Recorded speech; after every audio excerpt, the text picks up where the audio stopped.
Assalamualaikum warahmatullahi wabarakatuh.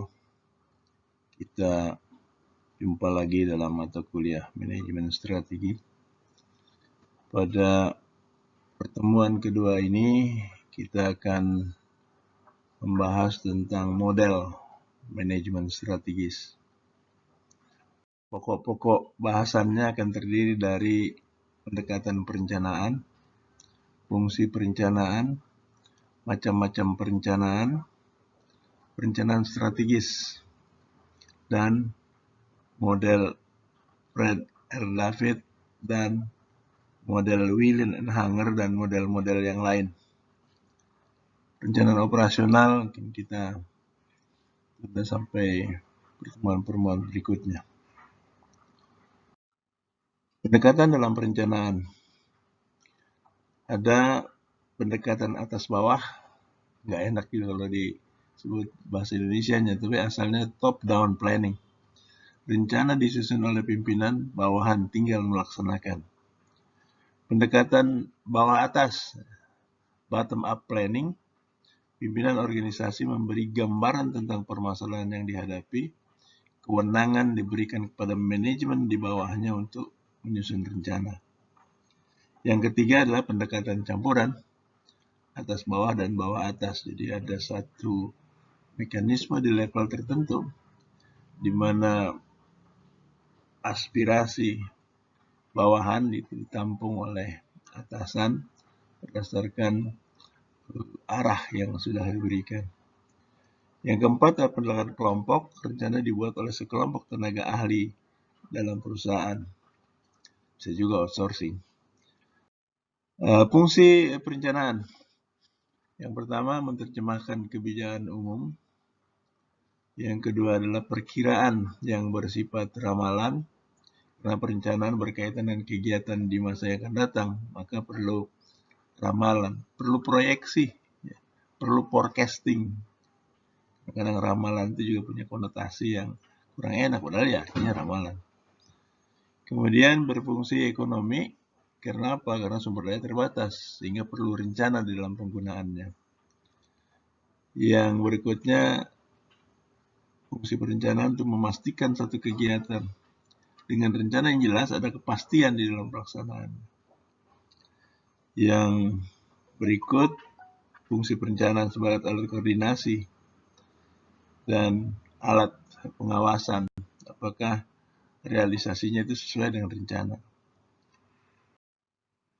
Macam perencanaan. Kalau dilihat berdasarkan jangka waktu, ada perencanaan jangka panjang, itu 20-30 tahun bersifat garis besar yang strategis dan umum. Kemudian rencana jangka menengah 3-5 tahun, lebih konkret dengan sasaran yang jelas. Kenapa rencana pembangunan jangka menengah, misalnya RPJM, baik pada pemerintah pusat maupun pemerintah daerah itu disesuaikan dengan periodisasi kepemimpinan. Kemudian yang ketiga, perencanaan jangka pendek, ini 1 tahun, ya, dirinci dalam semester, kuartal, dan bahkan bulanan. Lebih konkret, lebih rinci, lebih terukur dengan sasaran yang lebih jelas, termasuk sumber daya dan metode pelaksanaannya. Kalau dilihat dari tingkatan manajemen, itu ada perencanaan strategis yang merupakan bagian dari manajemen strategis. Ya. Lebih fokus pada bagaimana manajemen puncak menentukan visi, misi, falsafah, dan strategi organisasi untuk mencapai tujuan jangka panjang. Dan perencanaan operasional, RENOP, kalau yang atas itu RENSRA, ini RENOP, merupakan bagian dari strategi operasional yang lebih mengarah pada bidang fungsional organisasi. Perencanaan strategis, ini ada beda antara strategis dan taktis. Kalau strategis itu apa yang harus dikerjakan? Taktisnya itu bagaimana ngerjainnya, bagaimana mengerjakannya. Yang kedua ini sama nih, mengerjakan sesuatu dengan benar, baik taktis maupun strategis itu nggak ada bedanya, sama.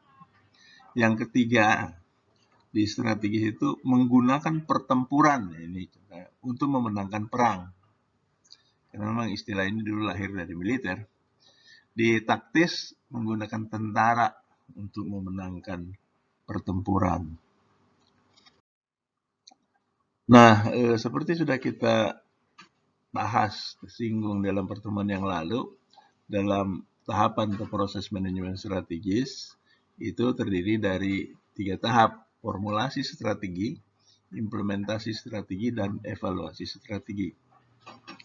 Formulasi strategi termasuk pengembangan visi dan misi, mengidentifikasi peluang dan ancaman eksternal, menentukan kekuatan dan kelemahan internal, menetapkan tujuan jangka panjang, merumuskan alternatif strategi, dan memilih strategi yang akan dilaksanakan.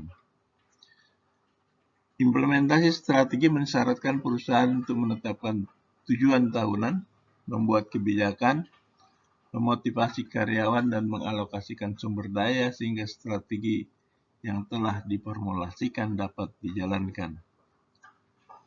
Jadi dalam implementasi strategi termasuk di dalamnya pengembangan budaya dan mendukung strategi, menciptakan struktur organisasi yang efektif, mengarahkan usaha pemasaran, menyiapkan anggaran, mengembangkan dan memberdayakan sistem informasi, dan menghubungkan kinerja karyawan dengan kinerja organisasi. Evaluasi strategi adalah tahapan akhir dalam manajemen strategis. Manajer sangat ingin mengetahui kapan strategi tidak dapat berjalan, dan evaluasi strategi adalah alat utama untuk mendapatkan informasi ini. Model manajemen strategis menurut Fred R. David.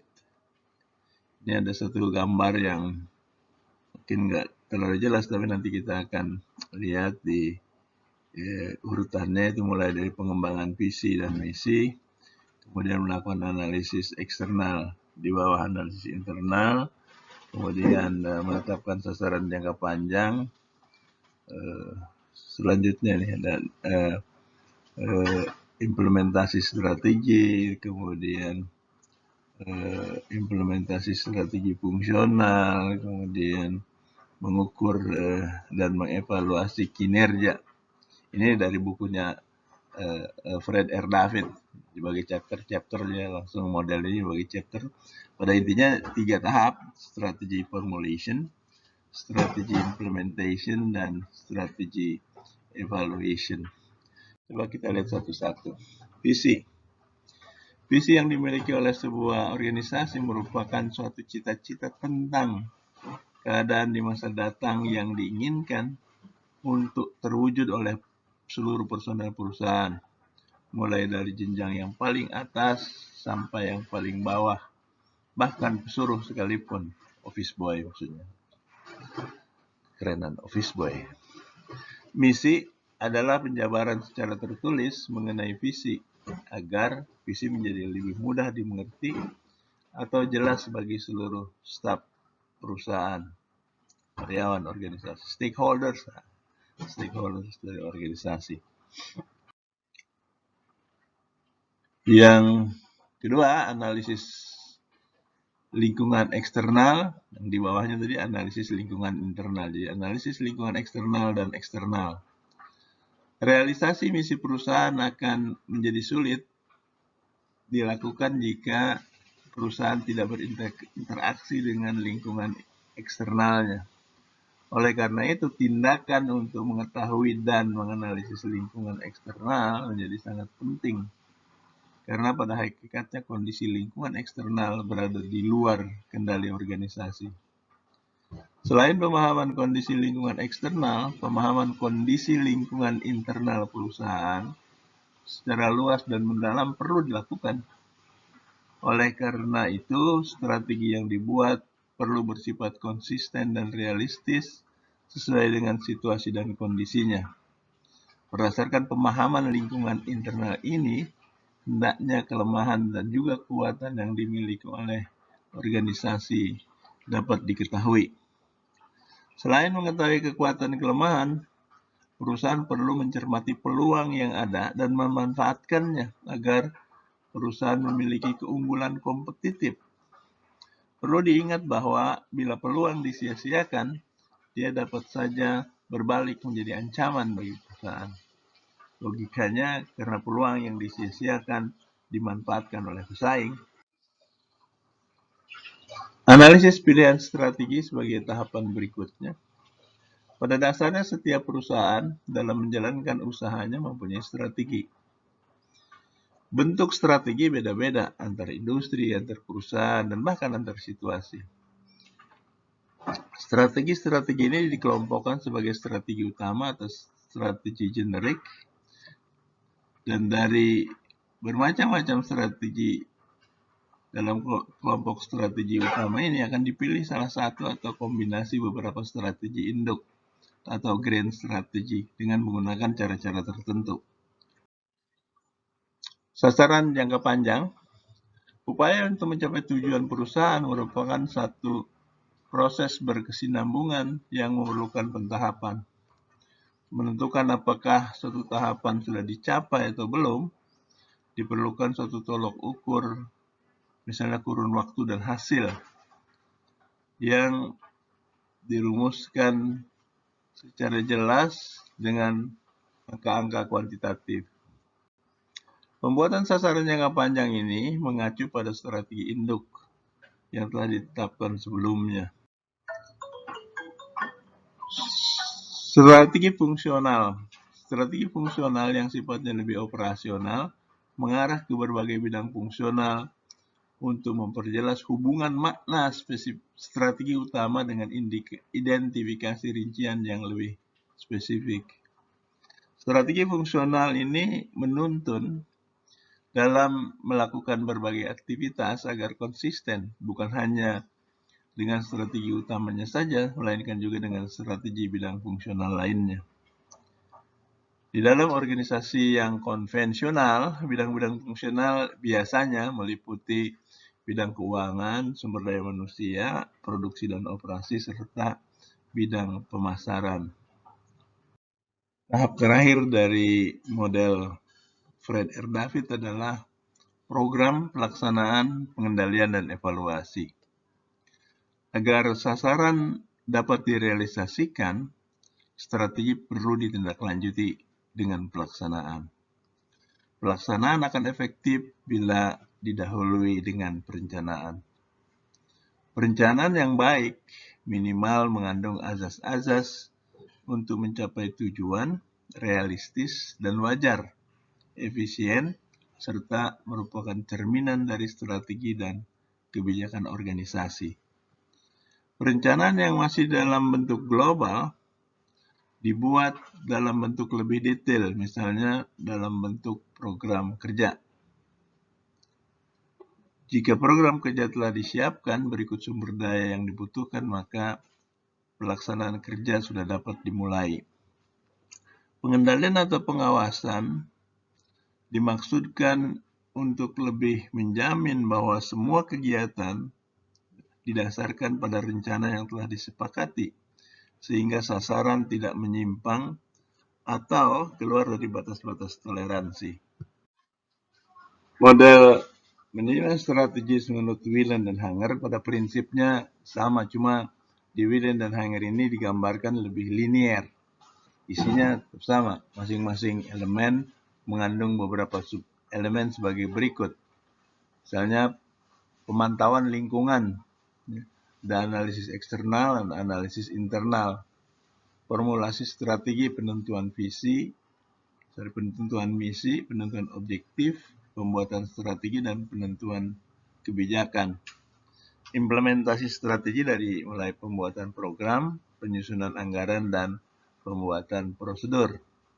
Sedangkan evaluasi dan pengawasan ini terdiri dari pengukuran kinerja. Beberapa model manajemen strategis lain, misalnya berdasarkan skenario perencanaan, berdasarkan penyelarasan visi, misi, dan sasaran, berdasarkan tantangan utama organisasi. Ini ada beberapa model lain yang Sebenarnya semuanya prinsipnya sama, cuma penyajiannya yang berbeda-beda. Saya kira itu ya untuk materinya. Kemudian untuk tugas partisipasi 2 ini, Anda diminta untuk memilih salah satu model manajemen strategis, lalu mendeskripsikan dengan membuat video singkat 3-5 menit lah. File ditulis name dan nama serta kelas, dikirim ke WA grup kelas. Saya kira itu. Jika nanti ada pertanyaan silahkan ditulis di komentar atau ditanyakan di WA grup atau di Olu ada forum diskusi. Terima kasih. Assalamualaikum warahmatullahi wabarakatuh.